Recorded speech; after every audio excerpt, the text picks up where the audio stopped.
શ્રી કૃષ્ણ શરણમ મમ. શ્રીમદ્ ભગવદ્ ગીતા અધ્યાય ઇમં વિવસ્વતે યોગમ પ્રોક્તવાનહં વ્યયમ વિવસ્વાન્મનવે પ્રાહ મનુરીક્ષ્વાકવે બ્રીવદ. શ્રી ભગવાન બોલ્યા, આ અવિનાશી યોગ મેં સૂર્યને કહ્યો હતો, સૂર્યે મનુને કહ્યો હતો, મનુએ ઇક્ષ્વાકુને કહ્યો હતો.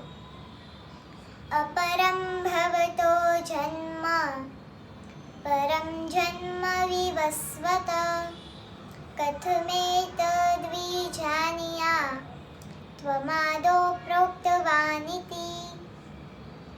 અર્જુન બોલ્યો, આપણો જન્મ હમણાંનો છે અને સૂર્યનો જન્મ પહેલાંનો છે.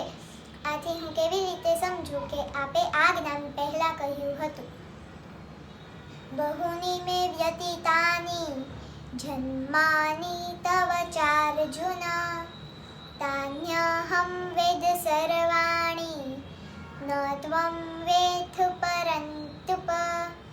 શ્રી ભગવાન બોલ્યા, હે અર્જુન, તારા અને મારા ઘણા જન્મો થઈ ગયા છે, એ બધાને હું જાણું છું, પણ હે પરંતપ, તું જાણતો નથી. રાધે કૃષ્ણ.